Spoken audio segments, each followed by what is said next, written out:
Et donc, on va élever nos pensées vers Dieu notre Père, intelligence suprême et cause première de toutes choses, et vers tous ces bons esprits qu'il nous envoie, guides spirituels, esprits messagers, pour nous aider à gravir les marches de l'échelle évolutive, pour nous rapprocher de lui, pour nous mettre de plus en plus en syntonie avec les lois de la nature, et ainsi avancer vers le bonheur. Et donc c'est avec une immense gratitude que nous sommes rassemblés aujourd'hui pour étudier une leçon de plus, justement la perfection, que nous puissions bien comprendre ces enseignements, faire au mieux pour les mettre en pratique sur nous-mêmes, donner l'exemple autour de nous, et que cela puisse servir aussi aux esprits qui pourraient se trouver parmi nous, qu'ils soient bienveillants ou pas, et sur lesquels nous appelons la miséricorde de Dieu. Voilà. Alors, vous devez voir à mon écran, sur votre écran le programme. Donc, on est déjà le 29 octobre, hein, on est sorti de l'heure d'été ce matin. Et donc, on en est au module 18, hein, qui fait suite à ce qu'on a vu au module 17 qu'on a vu la semaine dernière, sur la loi de justice, d'amour et de charité. D'accord ? Et les modules 18, en fait, on va le revoir sur 2 leçons, hein, aujourd'hui et la semaine prochaine. Donc, ça nous parle de la perfection morale. Qu'est-ce que c'est que d'être... vers quoi il faut qu'on tende? Qu'est-ce que c'est que cette perfection morale? Hein, donc, aujourd'hui, on va voir les caractères de la perfection morale et la connaissance de soi, qui est un des moyens nécessaires pour pouvoir y arriver. Et la semaine prochaine, donc, on verra l'homme de bien. Il est une très belle, un très beau texte, hein, que Kardec a écrit, il me semble, dans le livre des esprits, mais aussi dans l'Évangile selon le spiritisme, et qu'on devrait vraiment avoir comme livre de chevet, le relire de temps en temps, hein, pour comment dire, ne pas perdre le fil, hein, dans notre monde si compliqué qu'on a aujourd'hui, et pour pouvoir avancer vers cette perfection.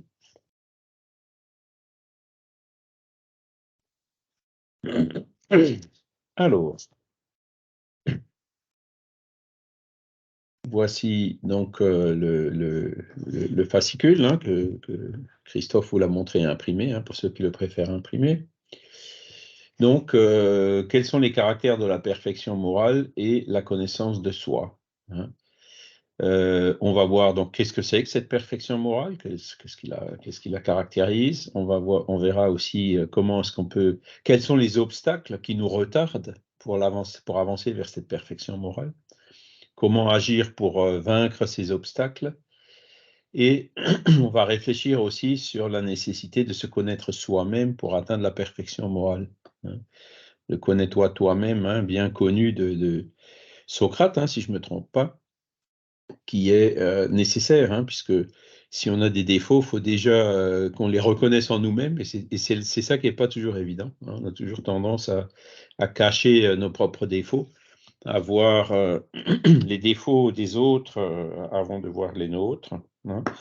Et donc, on verra aussi comment est-ce qu'on peut avancer dans cette connaissance de soi. J'ai oublié de mettre une goutte, un tout petit moment.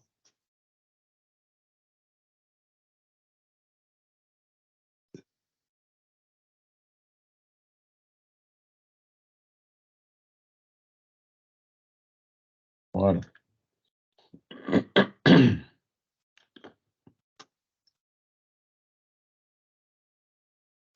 Et on va commencer donc sur la perfection par une citation de l'Évangile de Matthieu, hein, chapitre 5, versets 44, 46 et 48, où il nous est dit « Eh bien, moi je vous dis, aimez vos ennemis et priez pour vos persécuteurs, car Si vous aimez ceux qui vous aiment, quelle récompense en aurez-vous? Soyez donc vous autres parfaits, comme votre Père céleste est parfait. Alors ça, ça commence fort, hein, j'oserais dire. Aimez vos ennemis, ben c'est un des passages de l'Évangile qui est le plus difficile à comprendre, hein, sur lequel il y a le plus de résistance. On le voit tous les jours, hein, dans tous ces conflits qui existent, hein. Si les êtres humains appliquaient cet enseignement d'aimer nos ennemis, il n'y aurait plus de guerre, vous êtes bien d'accord? Donc on voit très bien que ça n'a pas l'air aussi bête que ça. Si on arrive à mettre ça en pratique, ça résout énormément de problèmes, de douleurs, de conflits qu'on a encore en trop grand nombre sur notre planète. Priez pour vos persécuteurs, c'est pareil, hein, les persécuteurs, on a plutôt tendance à les éliminer, à les neutraliser, c'est ce qu'on voit tous les jours à la télé, hein, à les exterminer, à les faire disparaître. Est-ce que ça résout vraiment le problème? Donc, nous, en tant que spirit, on sait que c'est un persécuteur mort, c'est un esprit. Et l'esprit, qu'est-ce qu'il fait en général? Il va continuer à nous persécuter. Hein, donc, on ne s'en débarrasse pas comme ça. Hein. C'est pas parce qu'il est plus sur la terre qu'il arrête de nous persécuter. Oui, Vincent? Ah, on t'entend pas. Je ne sais pas si vous l'entendez. Tu as bien coupé le micro, mais on t'entend pas. Teams a dû prendre un autre micro. Regarde voir dans les paramètres.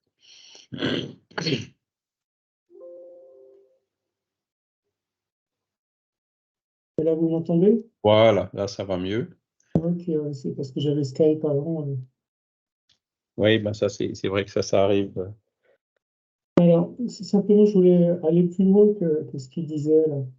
C'est-à-dire que on dit aimer nos ennemis, mais moi j'irais plus loin que lui, je dirais c'est toujours très intéressant quand on est en confrontation avec des personnes de voir ce qui résonne en nous. C'est une façon d'apprendre de nos ennemis, justement. Qu'est-ce qui fait que je suis en conflit avec cette personne? Qu'est-ce qu'il y a en moi qui résonne pour que la personne qui est en face de moi, est-ce qu'il n'y a pas une part de moi-même? Est-ce qu'il n'y a pas un comportement qui est en fait identique à ce que lui me fait pour que je me sente mal vis-à-vis de cette personne? Donc ça nous permet d'apprendre. Les personnes avec qui on est en conflit nous apprennent, ce sont nos maîtres. Moi, je dis toujours, les gens avec qui je suis en conflit, c'est mon maître. C'est lui qui m'apprend euh, que je ne suis pas en paix dans ma vie. Alors, absolument, hein, c'est tout à fait vrai. Nos ennemis, en fait, ils nous balancent les vérités à la figure, hein, sans prendre de ménagement. Contrairement à nos amis qui cherchent à nous ménager, donc ils ne nous disent pas forcément tout ce qu'ils voient en nous et tout ce qu'ils ressentent, contrairement aux ennemis. Donc, tu as tout à fait raison de le dire. C'est un des outils pour mieux se connaître soi-même. Hein. Donc, ça, c'est une chose fondamentale. Et la deuxième chose fondamentale, c'est si on a un ennemi ou un persécuteur, si on prie pour lui, il y a une chance qu'il s'améliore. D'accord? Et s'il s'améliore, il va arrêter de nous persécuter. D'accord? Donc, on comprend très bien par là que c'est dans notre intérêt de prier pour lui, pour qu'il s'améliore, comme ça il arrêtera de nous persécuter. Même si ça ne doit pas être le motif premier, hein, aimer vos ennemis, c'est, je dirais, un motif secondaire ou une réaction qui peut se produire de façon tout à fait naturelle. Hein. On n'a pas besoin de prier pour lui, on a aussi besoin qu'il fasse son chemin, qu'il prenne le temps qu'il faut pour faire son chemin personnel. C'est On a ça, tous un voilà. chemin personnel à faire, et on a à accepter les, les souffrances des uns des autres. C'est souvent les souffrances qui nous font nous confronter les uns aux autres. Exactement. Et donc,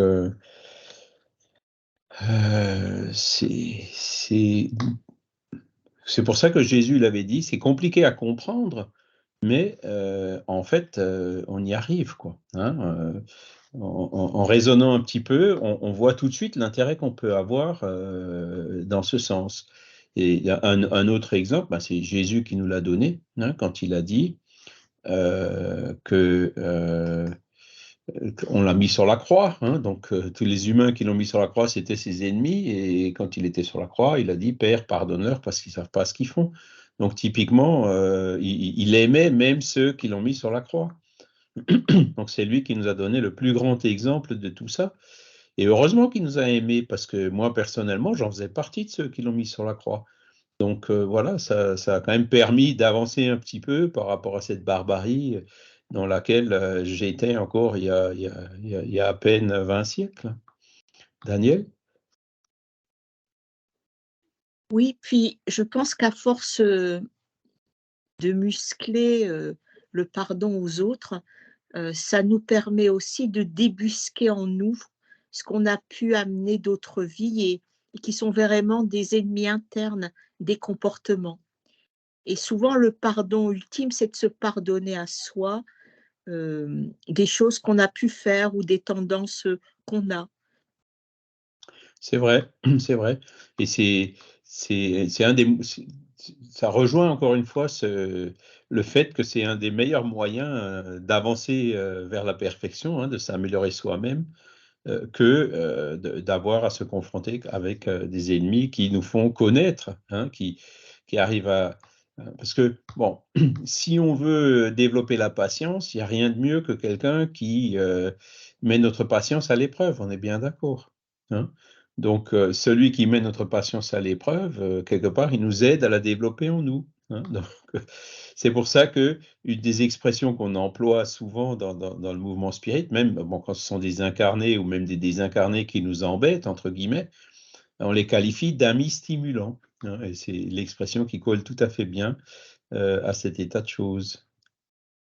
J'aime bien le mot stimulant que tu emploies parce que, en fait, quand on aime par affinité les gens, quand on leur pardonne, il y a, c'est pas vraiment un travail, c'est pas quelque chose qui nous rend meilleurs puisque ça c'est fait naturellement.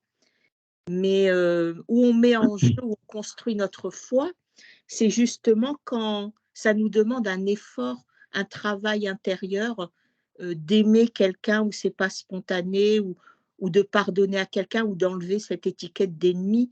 C'est là où vraiment on construit sa foi parce que c'est dur, il y a un véritable travail sur soi, quoi. Mhm.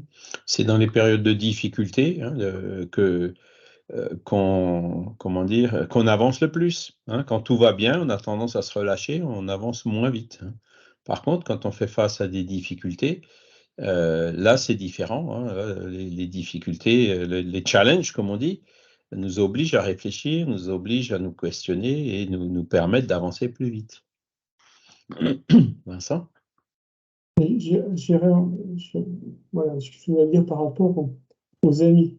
Des fois, on a des amis et il y a des comportements qui nous choquent parce que nous, on a fait un chemin spirituel, mais sur un chemin spirituel, par exemple, le racisme, quelque chose qu'on n'accepte plus.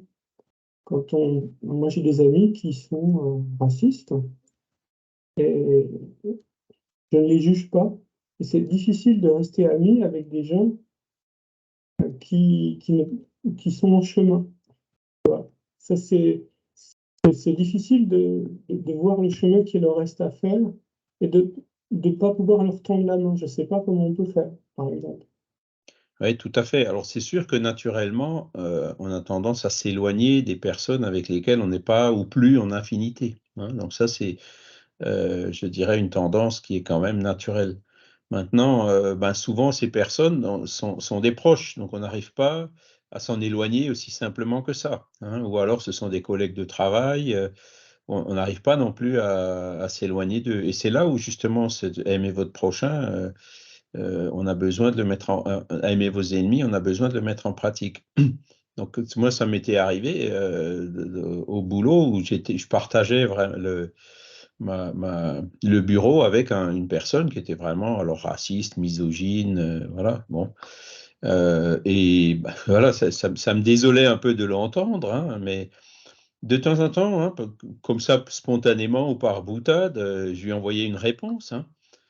Et une des réponses, je me souviens, peut-être la plus provocante qu'un jour je lui ai envoyée, c'est quand il sortait des trucs misogynes. Je lui disais, fais attention parce que dans ta prochaine vie, tu pourras te réincarner en femme afghane. C'était comme ça, sous forme de boutade. Ah, caca. Alors, il a ri aux éclats, évidemment, hein. Mais ça a quand même porté. Hein. Un jour, il est arrivé en pleurant. Et je lui dis, mais qu'est-ce qui t'arrive? Est-ce que je peux faire quelque chose pour t'aider? Et il me demande, il y a le chien de ma fille qui est mort. Est-ce que les chiens se réincarnent aussi? Donc c'est là où ça a fait tilt en moi en disant, bah voilà, au début on pense semer comme ça sur de la rocaille, mais pas tant que ça. Hein, les choses restent quand même un peu en mémoire et à un moment donné finissent par porter des fruits, quoi. Donc c'est ça, hein, mais après, ben, il avance à son rythme. Hein, ça aurait très bien pu venir après 2, 3, 4, 5 vies. Voilà, il faut semer, il ne faut pas s'occuper du reste. Hein.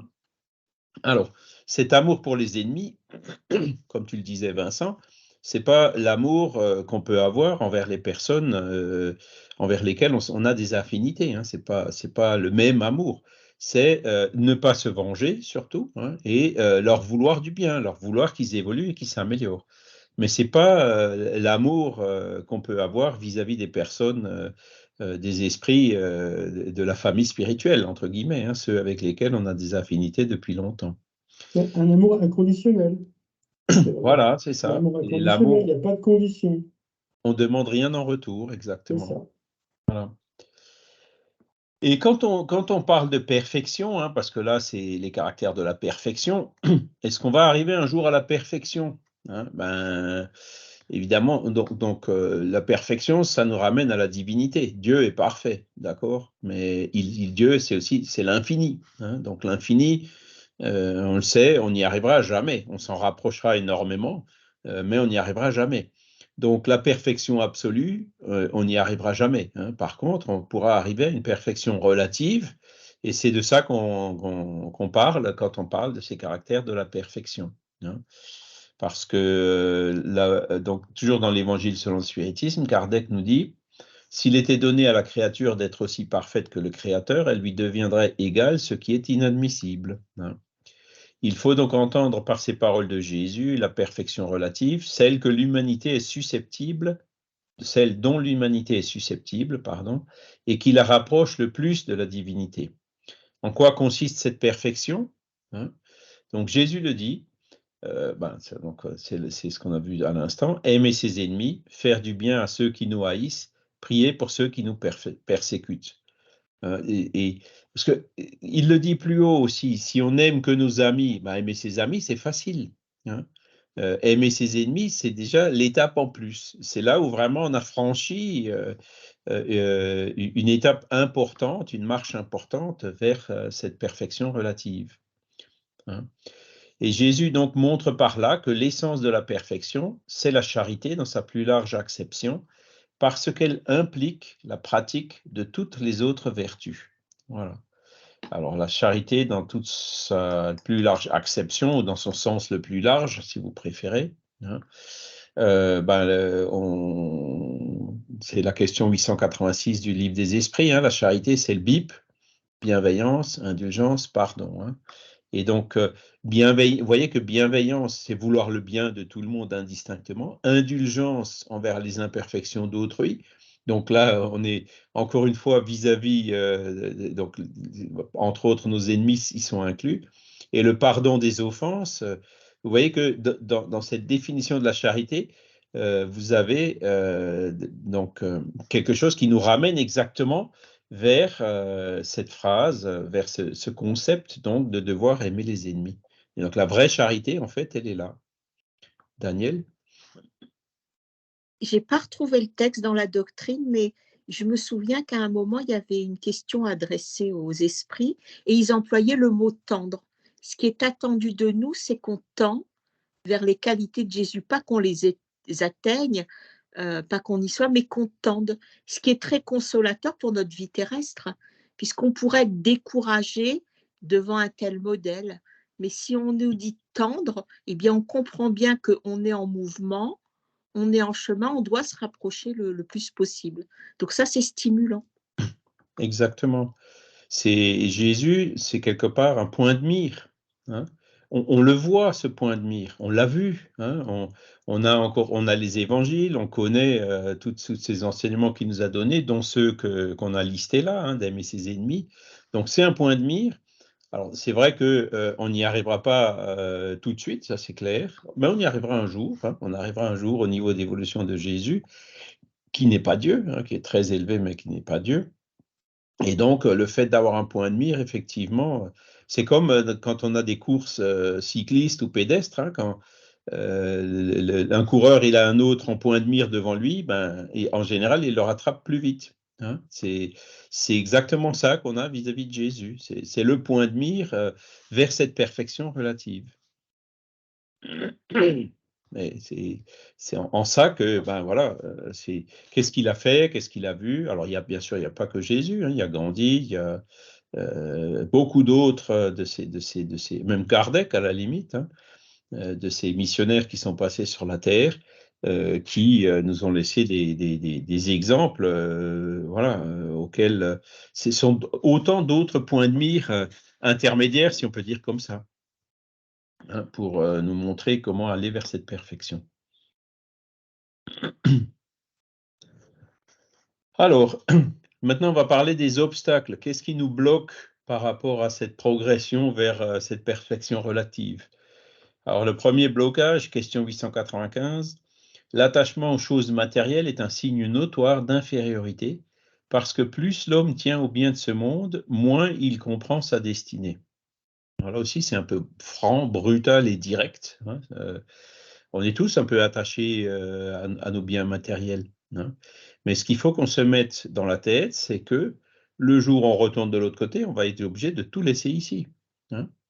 Et nos enfants, nos héritiers, si ça leur plaît pas, ils n'auront aucun scrupule à prendre tout ce à quoi on était attaché et aller le mettre à la benne. Hein. D'accord? Donc il faut qu'on soit prêt à ça. Hein. Donc, prêt à ça de plusieurs façons, hein, c'est-à-dire essayer de ne pas trop accumuler trop de choses. Alors, moi, je donne le mauvais exemple puisque j'ai accumulé beaucoup de livres, mais je vais voir si j'arrive à en placer, entre guillemets, quelques-uns à la Bibliothèque nationale de France ou ailleurs. Hein. Donc, c'est une des actions qu'il faut que je fasse, hein, histoire de les mettre à la disposition voilà, pour les sauvegarder pour la postérité. Ou alors, une autre action que je fais avec ces livres, bah, c'est de les digitaliser, certains, ou les revues, et puis de les mettre sur l'encyclopédie Spirit pour que là aussi, ils soient disponibles à tous ceux qui le souhaitent, hein, qu'ils servent à quelque chose. Et une fois que ça c'est fait, bon, le matériel ou le papier, j'y tiens pas plus que ça. On pourra le mettre dans quelque part où ce sera utile pour la collectivité. Le matériel, ça nous est utile. Hein, les choses de la matière nous sont utiles pour progresser. On en a besoin. On a besoin de livres. On a besoin d'un toit. On a besoin de s'alimenter. Hein, donc c'est normal qu'on soit jusqu'à un certain point attaché à ces choses qui nous sont nécessaires. Le problème commence là où cet attachement est trop fort. Si on est, par exemple, pas conscient, donc quand on ne comprend pas notre destinée, comme c'est marqué là, hein, qui est le monde spirituel d'où on est venu, où on va retourner et où on n'aura absolument besoin de rien de tout ce qui est matériel et qu'on a ici sur la Terre. Hein, le fait de ne pas comprendre que tout ce qu'on a comme bien matériel ici, c'est uniquement temporaire pour cette vie matérielle et qu'on doit l'utiliser à meilleur escient possible pour notre évolution et celle de nos prochains. Hein. Voilà, une fois qu'on a compris ça, ben, c'est sûr que l'attachement se réduit, l'attachement diminue. Hein, et c'est ça qu'il faut qu'on vise. Stéphane?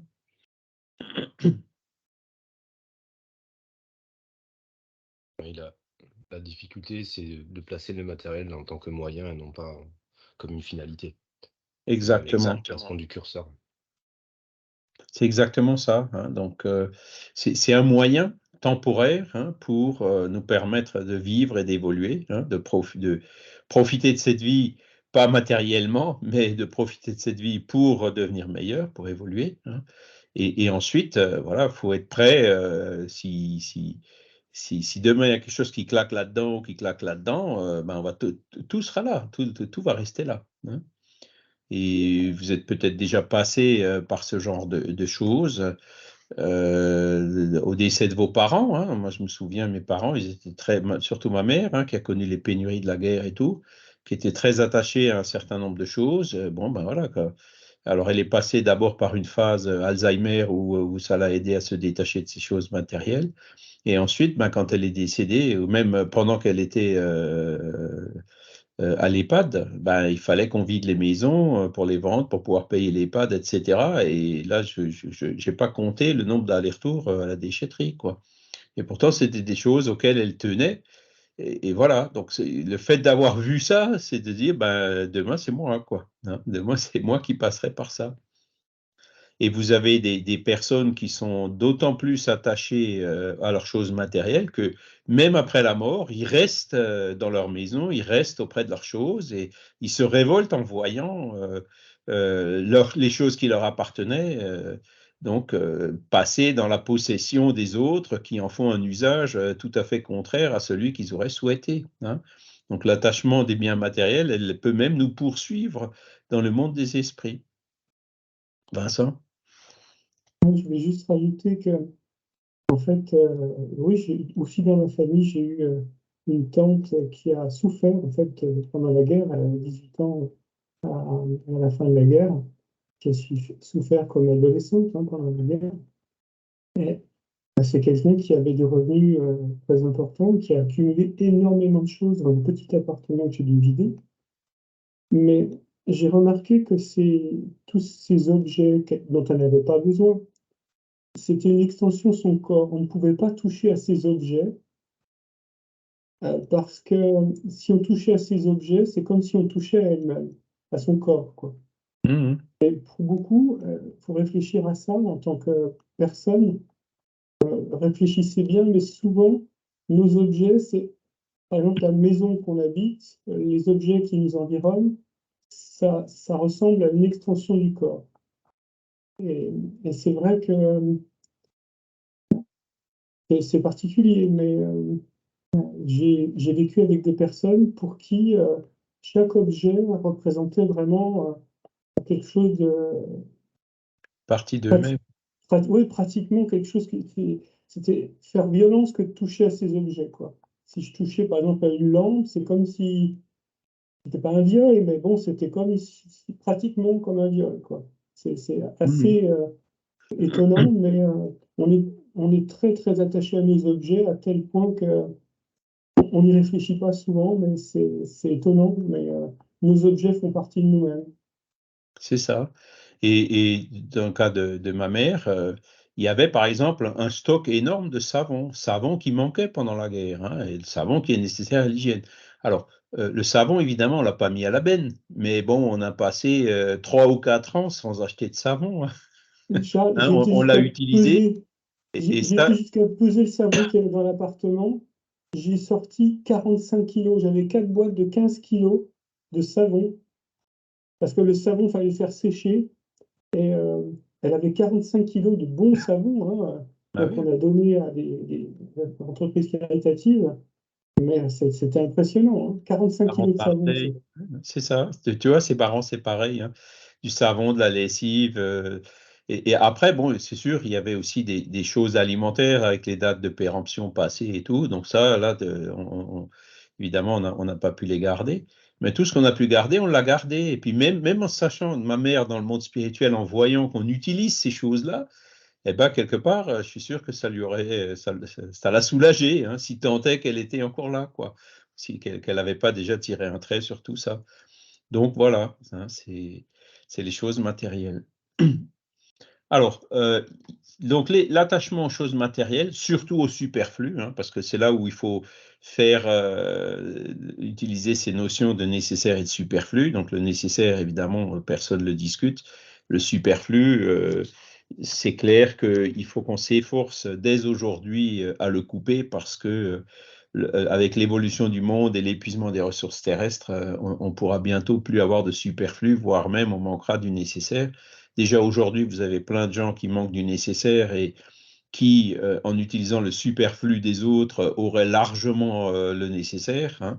Donc voilà, le fait de se débarrasser du superflu, c'est un réflexe qu'on doit aussi avoir au quotidien. Mais dans les autres obstacles à cette perfection, hein, il y a la question 913, où il nous demande, parmi les vices, quel est celui qu'on peut regarder comme radical? Alors ça, c'est une phrase qui apparaît au moins 100 fois dans la codification, j'exagère peut-être un peu.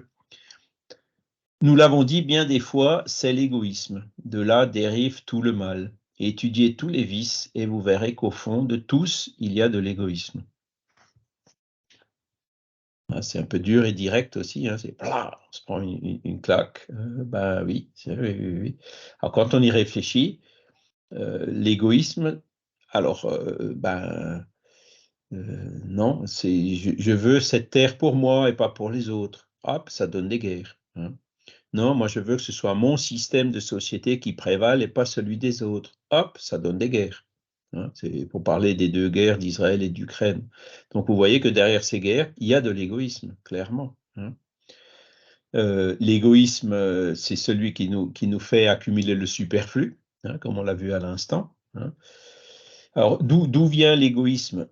L'égoïsme vient de la loi de conservation, hein. Quand vous voyez, par exemple, des animaux qui se battent pour de la nourriture, chez les animaux, c'est pas de l'égoïsme, c'est l'instinct de conservation qui gouverne ces attitudes, hein. Mais chez nous, humains, ben, on conserve un petit peu de cet instinct-là, et c'est chez nous que cet instinct se transforme en égoïsme. Donc c'est la peur de ne pas avoir assez, hein. Je me souviens avec la pandémie, hein, les gens qui se sont rués sur les magasins et puis voilà, au bout de 24 heures, il n'y avait plus de papier WC. Ça me fait rigoler quand j'y repense. Il n'y avait plus de pâtes. Et puis le pauvre petit vieux qui n'a pas de voiture, qui ne pouvait pas y aller, il arrive là-bas, bah, il y avait des gens qui avaient rempli leur couloir de papier WC de façon complètement inutile, hein. Et puis le pauvre petit vieux qui en avait plus, qui en avait besoin, il arrive dans le supermarché, il n'y en avait plus. Typiquement, tout ça, de se dépêcher pour en avoir avant les autres, ben, on reconnaît chaque fois ces attitudes égoïstes, hein.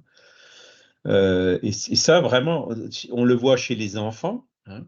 Donc chez les enfants, c'est là où il faut le plus tôt possible, hein, leur apprendre le partage, hein.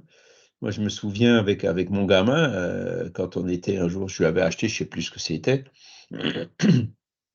enfin une glace ou quelque chose, et c'était au Brésil, on croise un enfant pauvre.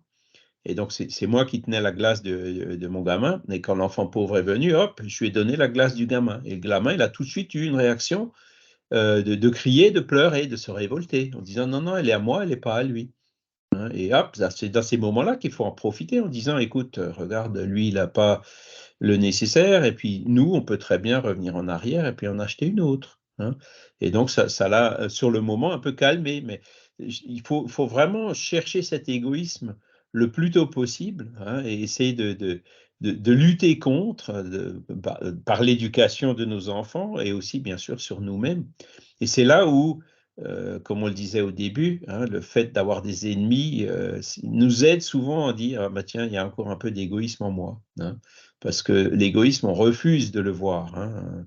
C'est quelque chose c'est le déni, hein, comme on dit, le déni qui nous fait ne pas voir ce défaut en nous. Voilà. Et pourtant, c'est comment dire, le vice le plus radical, hein. Il le classe en tant que numéro 1. Donc, s'il y en a un sur lequel on doit concentrer nos efforts, c'est bien celui-là. Et l'égoïsme, on le voit vraiment partout, hein.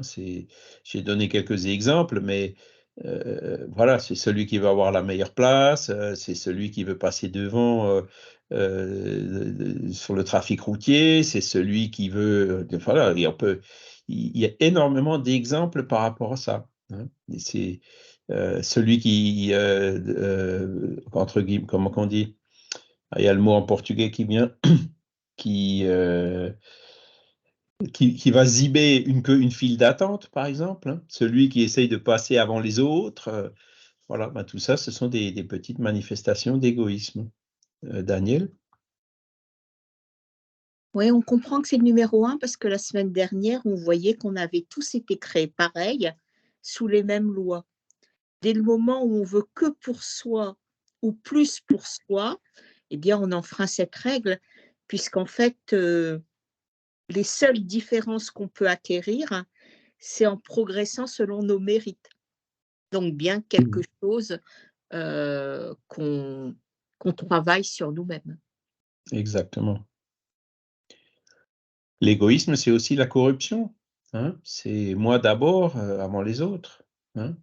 L'inverse de l'égoïsme, bah, c'est l'abnégation, quoi. C'est de passer l'intérêt collectif avant notre intérêt personnel. Ça, c'est l'abnégation qui est l'opposé de l'égoïsme. Et c'est vraiment à ça qu'il faut qu'on s'applique. Michel?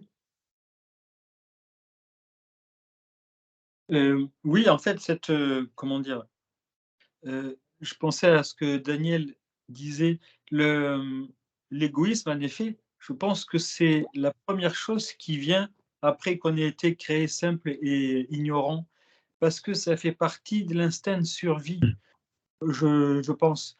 Et en fait, cet égoïsme nous permet de survivre. Donc, on en a vraiment besoin au premier temps, parce que c'est lui qui va nous permettre, eh bien, de nous défendre, de nous procurer de quoi manger, même si c'est aux dépens de l'autre. C'est cet instinct de survie. Et après, c'est ce qu'on a vu, en effet, c'est-à-dire que, eh bien, l'intelligence vient après pour essayer de combattre cet instinct. Et je pense qu'à partir du moment où on peut comprendre que l'égoïsme que nous avons chacun en nous, parce qu'on en a forcément encore un peu, ou parfois même beaucoup, mais cet égoïsme, en fait, on peut arriver à lutter en se rendant compte que, eh bien, cet instinct de survie, peut-être qu'on en a beaucoup moins besoin à l'heure actuelle, ce qui nous permet de pouvoir partager un peu plus. Quand on sait qu'on va pouvoir aller racheter après ce qu'on vient de donner à quelqu'un, ben, du coup, ça permet d'être soulagé et confiant et de pouvoir partager beaucoup plus facilement, quoi, du coup. Exactement. C'est l'instinct de survie, l'instinct de conservation. Ça, il vient de là. Et donc, effectivement, avec l'intelligence, cet instinct, si tu veux, avec les facilités matérielles qu'on a, ben, on tombe dans le superflu, dans l'excès, hein. Par exemple, bon, ben, on mange tous, allez, moi je mange 2 fois plus que ce que j'aurais vraiment besoin de manger, hein, c'est un exemple.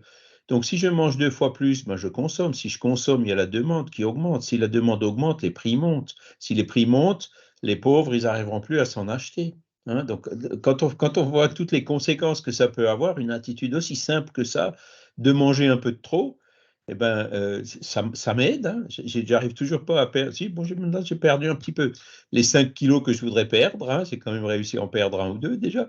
Mais c'est dur, hein, c'est dur. Et il faut qu'on s'y prépare parce que avec le réchauffement climatique, avec tout ce qui s'annonce là, hein, ça va être de plus en plus dur avec les sécheresses, les inondations, etc., de produire des aliments. Donc, clairement, hein, il va falloir qu'on aille vers un meilleur partage des ressources de notre planète. Et donc là, ça nous obligera à couper du superflu. Donc ça, c'est le plus facile. Enfin, c'est celui qui devrait être le plus facile, même si ça ne l'est pas toujours. Mais il va même falloir qu'on coupe un peu du nécessaire, quoi. Donner un peu de notre nécessaire à celui qui en manque beaucoup plus cruellement que nous. Et le monde de régénération, ça va être ça, hein. Il faut vraiment qu'on aille dans cette direction-là. Ce ne sera pas un monde de facilité matérielle, hein, comme je l'ai déjà dit, je le répète encore une fois. Voilà. Et alors, le moyen pratique le plus efficace, c'est la fameuse question 919 du livre des esprits, hein, que je crois que c'est une des questions les plus connues. Le moyen le plus efficace de s'améliorer dans cette vie et de résister à l'entraînement du mal, ben, c'est un sage de l'Antiquité qui nous l'a dit, hein, Socrate, connais-toi toi-même.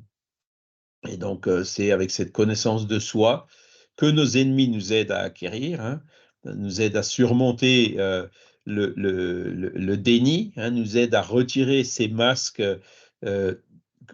idéalisateurs qu'on essaie chaque fois de se placer quand on se regarde dans une glace. Hein. Le vrai connais-toi toi-même, c'est est-ce que j'ai encore une pincée d'égoïsme ou pas?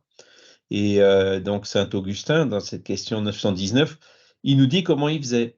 Hein. Faites ce que je faisais moi-même de mon vivant sur la terre, à la fin de la journée, j'interrogeais ma conscience. Je passais en revue ce que j'avais fait et me demandais si je n'avais pas manqué à quelque devoir, si personne n'avait eu à se plaindre de moi. C'est ainsi que j'étais parvenu à me connaître et à voir ce qu'il y avait à réformer en moi. Hein. Donc, à la fin de la journée, le soir, quand on est calme, tranquille quelque part, interroger notre conscience. Où est écrite la loi de Dieu dans la conscience qu'on nous dit, hein? C'est dans la voie de la conscience, ben c'est notre guide spirituel, c'est hein, c'est par là que rentre l'intuition, l'inspiration. Hein? C'est là où réside la bonne conscience quand on est en harmonie avec ces lois divines et la mauvaise conscience quand on n'est pas en harmonie avec ces mêmes lois.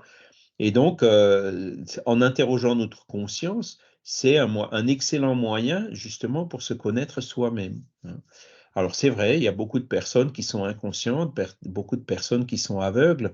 On parlait de l'égoïsme tout à l'heure, donc de l'ego.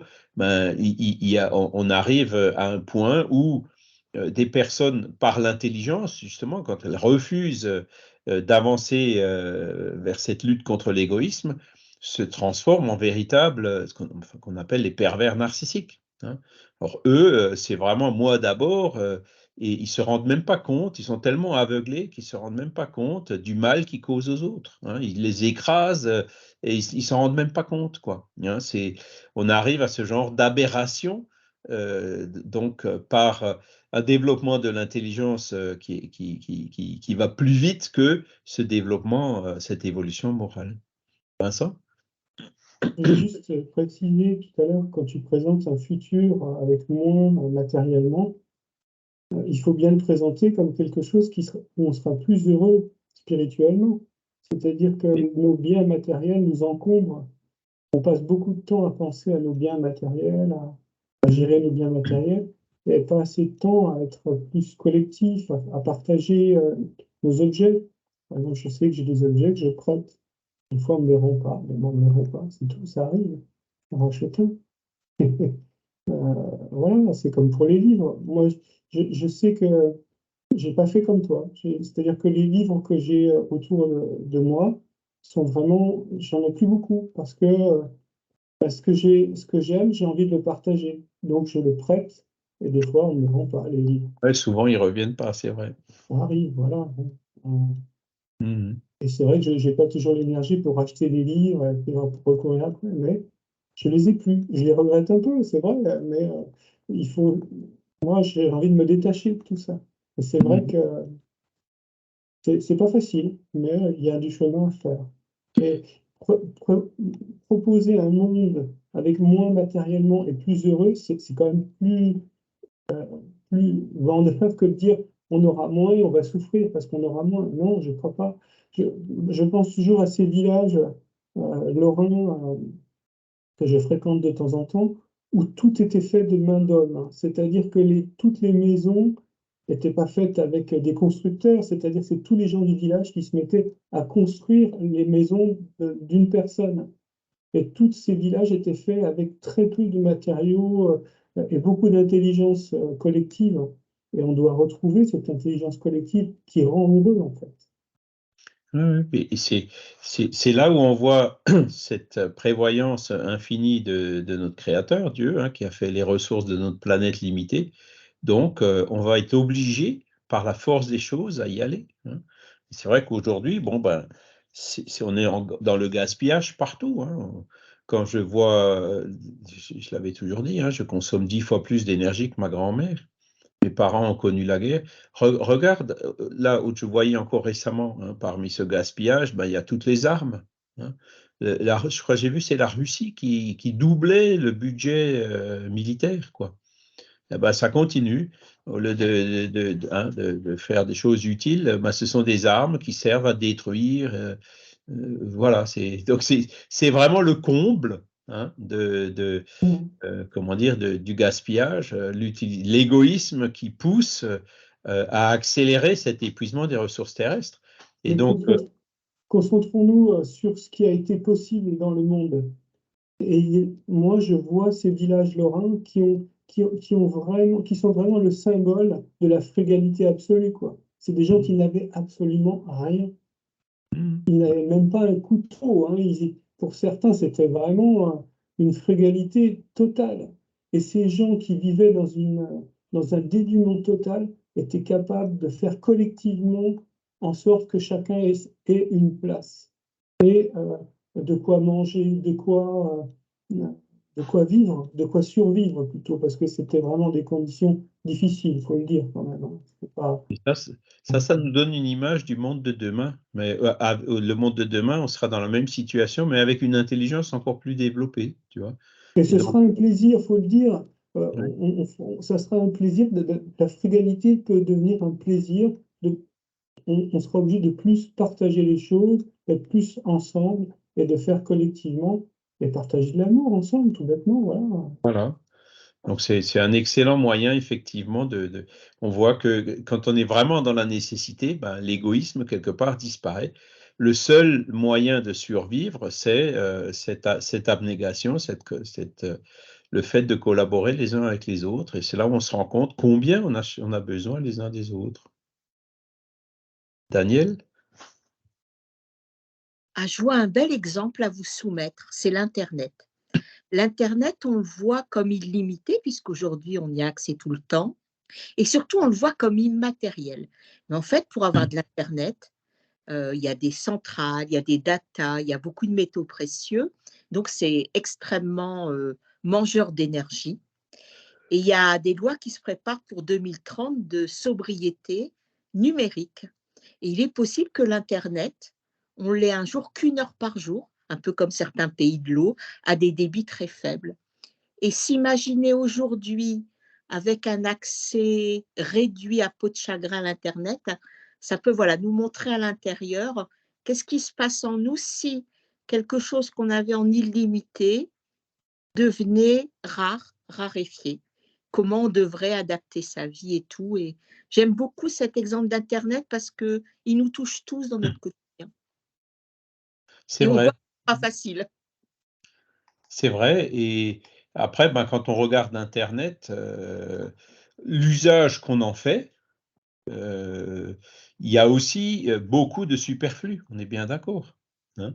Si on utilisait Internet qu'à bon escient, ben voilà, aujourd'hui, je dirais peut-être 70, peut-être pas, mais disons, plus de la moitié de l'utilisation d'Internet, c'est pour des choses complètement futiles et superflues, on est bien d'accord, hein.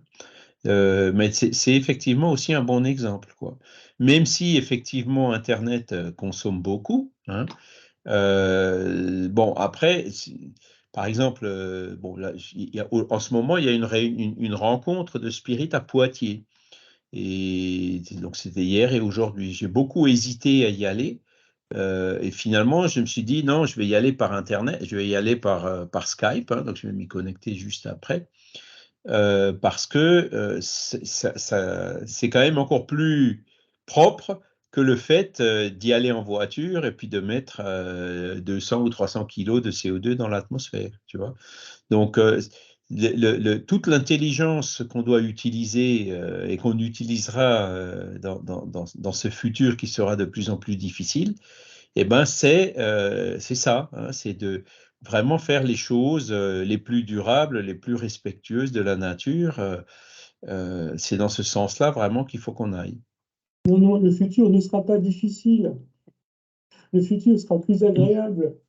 C'est pas vrai. C'est vrai, c'est vrai.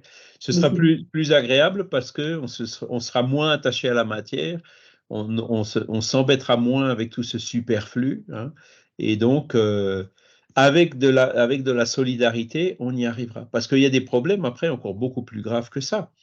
Là, le climat se réchauffe. Je pense que je vous en ai déjà parlé, hein. On parle de 4 degrés à la en 2100, d'accord? Sauf si on se serre la ceinture. Mais bon, Je vois mal. Aujourd'hui, c'est vrai que nous, en Europe, on se serre la ceinture un petit peu, on consomme un peu moins, mais tout ça, c'est compensé par, on a des voitures plus efficaces, on remplace un peu par le bois, on a un peu de renouvelable, on a un peu de ci, on a un peu de ça. Hein, c'est pas par une réduction de l'activité, c'est tout simplement parce que techniquement, il y a encore du potentiel pour optimiser l'utilisation de l'énergie, hein, l'isolation des maisons, etc. Hein. Mais c'est depuis 2008-2009 que la consommation de pétrole, par exemple, en Europe, elle décroît. Donc, on arrive à accompagner cette décroissance avec ces gains d'efficacité, de productivité. Mais bientôt, ça ira plus. Et c'est là où il va falloir commencer à se serrer la ceinture. Est-ce que vous croyez vraiment qu'on va se serrer la ceinture de bon gré?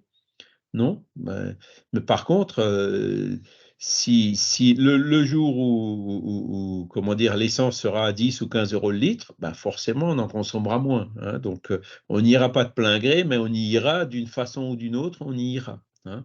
On coupera tout ce qui est déplacement inutile, etc., pour s'adapter à ces nouvelles réalités. D'accord? Charles, Mais pour en revenir. on montera des groupes spirites localement. On arrêtera d'être sur Internet. Oui, alors après, ben, effectivement, c'est le jour où il n'y a plus d'Internet. Aujourd'hui, on bascule pas mal vers le virtuel, hein, mais le jour où il n'y aura plus d'Internet, on reviendra peut-être en présentiel, hein, avec le vélo, avec hein, des moyens de déplacement qui sont. Voilà. Le jour où on sera comme au Brésil, où on pourra avoir un centre spirit à chaque coin de rue et dans chaque ville ou chaque village, ça ira aussi mieux, quoi. Mais aujourd'hui, Vincent, si tu veux aller dans un centre spirit, ah, ben, il y en a un à Strasbourg. Mais par exemple, pour venir à Mulhouse, ben, ça fait 100 km, quoi. Donc, voilà. C'est pas Mais ce que je... écologique, on est d'accord. Pardon? C'est pas écologique d'aller à Mulhouse. Voilà. Ce que je voulais dire, c'est que avec ces 4 degrés de réchauffement, il y a des zones entières du globe, les zones équatoriales où il fait chaud aujourd'hui, avec 4 degrés de plus, clairement, l'être humain ne survit plus. Ou alors, il faut qu'il soit constamment à s'asperger d'eau, donc avec la chaleur, l'eau sera aussi beaucoup plus rare, ou alors à être dans des locaux climatisés, et là aussi, ça consomme des horreurs d'énergie, et plus il fait chaud dehors, plus les climatisations consomment. Charles, Donc, clairement, toutes ces oh, zones équatoriales où il y a non, aujourd'hui 1 milliard de personnes ne seront plus habitables. ouais. Charles, Donc, qu'est-ce que ça veut dire? Ça veut dire on vit que, on est pardon, en train de vivre les conséquences de notre manque de spiritualité. c'est ça. C'est-à-dire que on a eu la possibilité technique de faire des choses, donc on les a faites. Mais on n'a pas eu le pendant spirituel, c'est-à-dire les conséquences. On n'a pas pris du tout en compte les conséquences de ce qu'on faisait. Et Ouais, ça, on est c'est sorti de dû. la sobriété, on est allé dans l'abus. Et ça, c'est Hein. les ingénieurs, Charles. Ah, entre autres, ouais. C'est Mais la bon, faute des après, ingénieurs. si tu veux, moi, j'ai pas de scrupule à avoir travaillé comme ingénieur. Je plaisante, hein. J'ai pas d'ennemis, moi, mais les ingénieurs, quand même. Ouais. Non, Mais tu vois, on nous disait, bon, ben, il y a des zones reculées, il faut développer l'électricité. OK, on fait de l'électricité. L'ingénieur, ben, il essaye de faire l'électricité le plus proprement et le plus sobrement possible, Je tu vois. sais, Donc, tu as fait des turbines, donc les voilà. turbines sont pas polluantes, on est d'accord. Moi, bon, il faut Voilà. quand même les fabriquer. Mais je veux dire par là que euh, le monde de demain sera évidemment beaucoup plus spirituel que le monde d'avant. Parce que c'est vrai, quand j'étais gamin, on nous disait, ouais, le plastique, c'est fantastique, on a le Concorde, on a le paquebot France, on nous faisait des livres avec les techniques et tout ça. Et on ne se rendait pas du tout compte des conséquences que ça avait sur l'environnement, parce qu'il n'y avait pas le côté spirituel. Qu'est-ce que c'est que les biens matériels? Qu'est-ce que c'est le sens de la vie? Qu'est-ce que c'est ce qu'on fait là? C'est ça, ouais. Ça permet de donner du sens à la vie. Exactement. Et donc, c'est comme ça que ben, on a basculé dans ce superflu. Mais pour en terminer avec le réchauffement climatique, donc 1 milliard de personnes ne pourront plus continuer à vivre là où elles vivent. D'accord? Alors ce matin, j'ai encore regardé, j'ai vu qu'il y a de nouveau eu 30 disparus là dans un bateau qui a chaviré près de la Sicile, quoi. Donc on a allez, des centaines ou peut-être quelques milliers de réfugiés qui viennent et regardez tous les problèmes que ça pose. Là, on parle de milliers, peut-être de dizaines de milliers de Syriens, d'Afghans, voilà. Regardez les problèmes que ça pose. Qu'est-ce que ça va être le jour où il y aura 1 milliard, c'est-à-dire 15% de l'humanité qui va être obligée de se déplacer? Et ça va être le cas, puisque l'être sur... aujourd'hui, on voit canicule, 10, 20, 100 morts. Mais demain, la canicule avec 3 ou 4 degrés de plus, ça va être 1000, 10 000 morts. Et après-demain, à la fin du siècle, ça va être 100 000, 200 000 morts. Donc il y a un moment donné où les gens ils vont partir de là où il fait trop chaud, et essayer de venir là où il fait moins chaud. Mais donc, ça veut dire qu'il y aura 1 milliard de personnes qui vont vouloir venir dans des régions où il fait moins froid. Est-ce que vous croyez que ça va se passer en douceur? Quand on voit les difficultés qu'on pourra accueillir quelques milliers, quelques dizaines de milliers, et pourtant, quand on y réfléchit, on est à 8 milliards, donc il y a 7 milliards qui doivent accueillir 1 milliard. Donc, une famille de 7 personnes doit accueillir une personne en plus. Bon, entre nous, ça pose vraiment aucun problème, on est bien d'accord. Quand il y en a pour 7, il y en a pour 8. Avec de la solidarité et de la fraternité, c'est clair, on y arrivera très facilement. Mais avec de l'égoïsme, on va droit dans le mur. Et ça peut aller jusqu'à l'autodestruction de l'humanité. Si jamais ça part en carnage, là par contre, il va y avoir beaucoup de dégâts, beaucoup de victimes. Et c'est d'ailleurs, à mon avis, comme ça que ça va commencer. C'est Il faut seulement résoudre après qu'on un va se rendre compte, problème. stop, ça ne marche pas comme ça, il faut qu'on fasse autrement.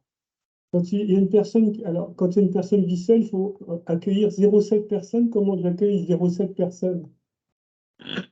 Ouais, c'est pour ça que je multiplie par 10. C'est 7 personnes qui en accueillent une. Voilà. Stéphane avait levé la main aussi.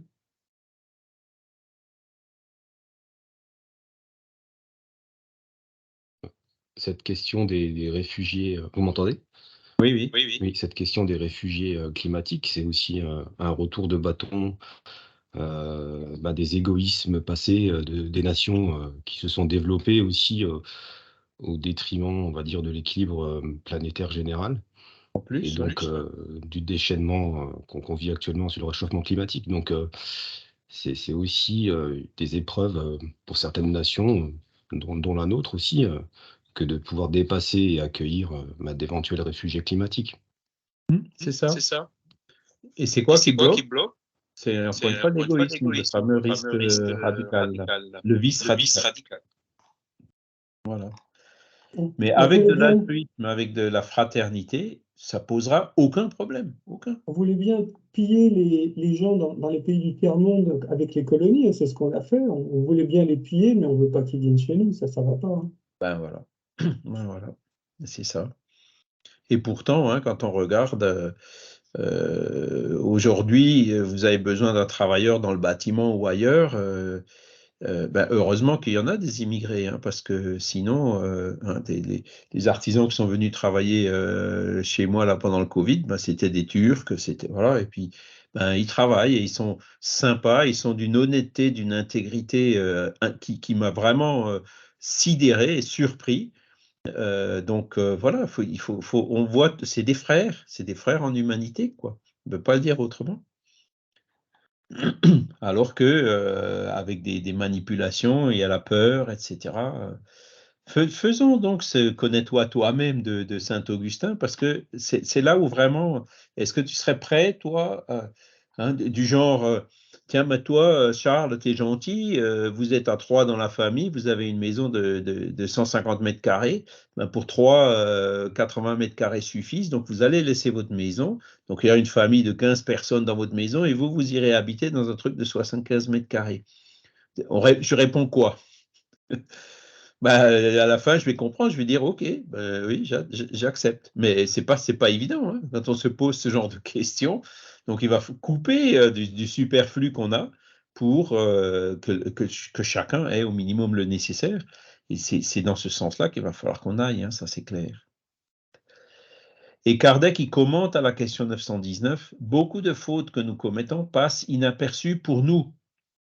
Si en effet, suivant le conseil de saint Augustin, nous interrogions plus souvent notre conscience, nous verrions combien de fois nous avons failli sans y penser, faute par nous de scruter la nature et le mobile de nos actes. Kardec, il va chercher encore un peu plus loin, en nous montrant que on s'en aperçoit pas, mais par cette interrogation de conscience, et pour ceux qui, de temps en temps, sentent leur guide spirituel, ils savent très bien que le guide spirituel, quand il vient, il va mettre le doigt là où il faut. Je ne dirais pas là où ça fait mal, mais quand il va nous donner un message, ça va être 2 lignes et ça va être exactement sur les choses les plus urgentes qu'on ne s'aperçoit pas soi-même. Donc, la voie de la conscience, c'est un peu ça aussi. Quand notre guide, il va très bien nous faire sentir où sont nos problèmes principaux, qui souvent, comme le dit Kardec, passent inaperçus pour nous, quoi. Donc, c'est vraiment une excellente recette, se connais-toi toi-même, pour pouvoir avancer sur aller vers cette perfection morale. Voilà. Aller vers ceux, aimez vos ennemis, priez pour ceux qui vous persécutent. Aller vers cette charité, donc la bienveillance, l'indulgence et le pardon. Voilà, donc on a fait le tour. Est-ce que vous avez encore des questions, des commentaires?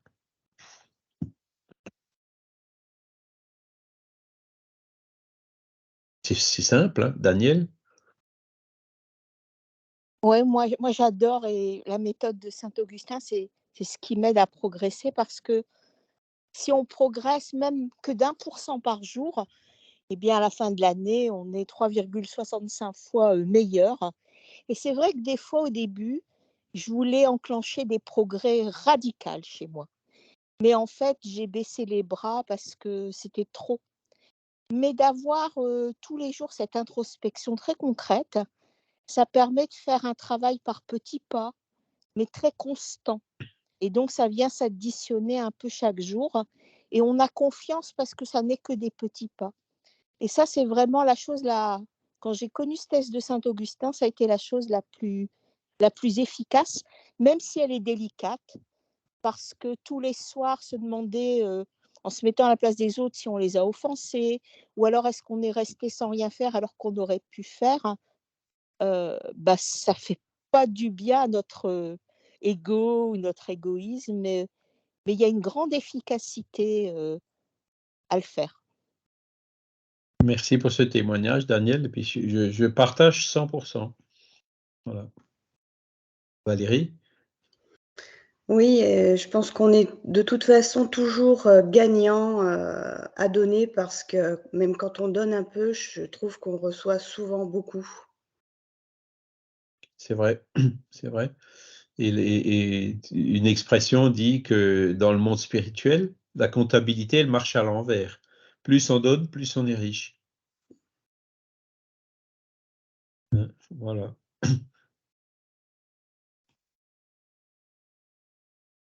Donc, vous voyez, c'est simple, c'est pas compliqué, mais les choses simples sont le plus souvent celles qui sont le plus difficiles à faire comprendre et à appliquer. Parce que regardez, là, aimez vos ennemis, priez pour ceux qui vous persécutent. Combien de temps ça fait qu'on sait ça? Ça fait 2000 ans. 2000 ans. Est-ce qu'on a vraiment compris? Bon, je pense qu'aujourd'hui, on commence à le comprendre, mais est-ce qu'on arrive vraiment à le mettre en pratique? Oui, il y en a de plus en plus qui a, comme disait Daniel, 1% ici, 1% là-bas, au bout d'un certain temps, c'est comme ça qu'on avance. On n'avance pas à grands pas, on avance petit à petit. Pour faire une statue, c'est vraiment coup de burin après le coup de burin, morceau par morceau. C'est comme ça qu'il faut qu'on travaille pour extirper cet égoïsme et cet orgueil de nous-mêmes. Ça prend du temps, 2 millénaires, ça paraît énorme, et pourtant, voilà. Ça fait 160 ans maintenant, 170 même presque, que Kardec a écrit ça. Et voilà, ça venait juste rappeler ce que Jésus avait déjà dit. Voilà, c'est simple, mais qu'est-ce qu'on attend? Qu'est-ce qu'on attend? On est tous là à dire, allons-y, encourager à justement avancer dans cette voie, puisque tout est là, tout est dit, c'est simple. Maintenant, il n'y a qu'à. Stéphane? Oui, je voulais juste dire que dans cette progression, cette introspection, ne jamais oublier de rester positif dans cette lutte. Parce qu'il ne faut pas non plus se culpabiliser, parce que ça peut aussi nous mettre une certaine torpeur, nous empêcher d'avancer aussi. Ouais, c'est vrai. Parce que c'est là où Jésus aussi, il a montré sa grande sagesse en disant, aimez votre prochain comme vous-même. D'accord? Donc, si vous raisonnez là-dessus, vous vous rendez compte que celui qui ne s'aime pas, il pourra difficilement aimer les autres, on est bien d'accord. Donc, il faut qu'il y ait cette estime de soi. Hein. Mais il y a l'inverse de ça aussi. Hein. Le pervers narcissique, il s'aime beaucoup, mais il n'aime pas du tout les autres. D'accord? Donc, aimer son prochain, donc c'est l'autre extrême. Aimer son prochain comme soi-même, ça veut dire que si on s'aime un petit peu, il faut aimer un petit peu le prochain. Si on s'aime un peu plus, il faut aimer un peu plus le prochain. Si on s'aime beaucoup, il faut aimer beaucoup le prochain. C'est ça que ça veut dire. Donc, c'est clair que l'estime de soi, il la faut. Hein. Et puis, quand on fait des erreurs, hein, quand on fait une bêtise, il faut qu'on prenne le RER, hein, vous vous rappelez? Le RER, c'est donc le repentir, l'expiation et la réparation. D'accord? Ouais, c'est bien lourd, ça. Ça, c'est bien lourd. Alors là, le truc, Voilà. ça t'est plombé, là. T'es tranquille, là. Bon, qu'est-ce Voilà. qu'on attend pour faire la fête, là? Il faut arrêter d'être plombé, là. Ça suffit maintenant. Hein. C'est vrai. Hein, bah, Et Charles, alors, là, bon, moi, le dimanche matin, je veux bien, mais on peut faire la fête aussi, non? c'est vrai. Mais le premier R de ce RER, hein, le repentir, on peut déjà l'analyser un peu plus loin. Hein, parce que quand on fait une erreur, quelle est la première réaction? Ah non, non, non, non. Ah non, c'était pas moi ou c'était pas de ma faute. Hein. On donne des excuses. On cherche à mettre sur le dos de quelqu'un d'autre. Hein. Ça, c'est la première réaction. Après cette première réaction, bon, l'erreur pesant, on se rend compte, ben non, c'était pas la faute d'autres, c'était vraiment de notre faute. Et là, souvent, ce qui se passe, c'est on tombe justement dans cette culpabilité excessive. Hein, et cette culpabilité excessive qui démolit notre estime de soi et qui nous aide pas beaucoup plus. Hein. Et donc, c'est seulement après ces deux phases, qui sont plus ou moins longues selon les individus, qu'on arrive à se repentir, le premier R du RER, qui lui est un repentir qui dit « Ok, je me suis trompé, maintenant qu'est-ce que je fais ?» Hein, le repentir qui va vers ce sens d'être proactif en ayant complètement reconnu l'erreur qu'on a faite et associé à la volonté d'aller plus loin, de la réparer, d'expier, de la réparer, quoi. Hein. Donc, vous voyez, mais ce premier R, déjà, il n'est pas toujours évident à prendre. C'est bien lourd, hein, ça. Moi, je te dirais simplement que quand je fais une erreur, je fais une belle erreur. Ouais. Je fais une Ouais, ben, magnifique erreur. Elle est magnifique, mon erreur. Et j'ai beaucoup de compassion pour cette erreur. Et ce qui est difficile aussi, c'est de voir les erreurs, c'est aussi se décentrer, hein, c'est de se regarder de l'extérieur. Et ça, souvent, on est auto-centré, on ne se regarde pas de l'extérieur. mais ce qu'il faut reconnaître aussi, Vincent, c'est que c'est en faisant des erreurs qu'on apprend et qu'on évolue. Hein. Donc, ce sont des belles erreurs. Ce ne sont pas des Les erreurs, fatalités.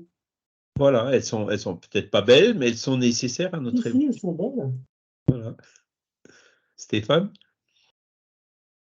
Oui, on reprend toujours l'exemple de l'enfant qui apprend à marcher. Et c'est vrai que quand on est un enfant, qu'on tombe et on se relève, et puis qu'au finalement on arrive à marcher, on ne culpabilise pas d'être tombé.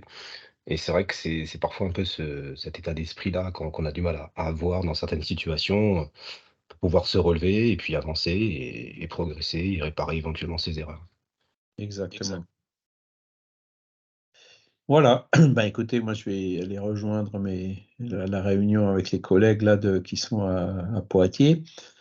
Ben, on va s'arrêter là. La semaine prochaine, donc, on va voir la suite, c'est-à-dire l'homme de bien. Donc, l'homme de bien, vous verrez, c'est un texte qui est vraiment très, très beau, et donc où Kardec liste un certain nombre de choses et d'attitudes qui sont vraiment de notre quotidien. Donc, on a le point de mire qui est Jésus, mais qui peut paraître un peu loin. Non, revenons un peu plus sur notre quotidien et dans quel genre de situation, qu'est-ce qu'on aurait de mieux à faire. Et vous verrez, c'est quelque chose aussi qui est un texte lumineux qu'il faut vraiment qu'on lise et qu'on relise chaque fois que c'est possible.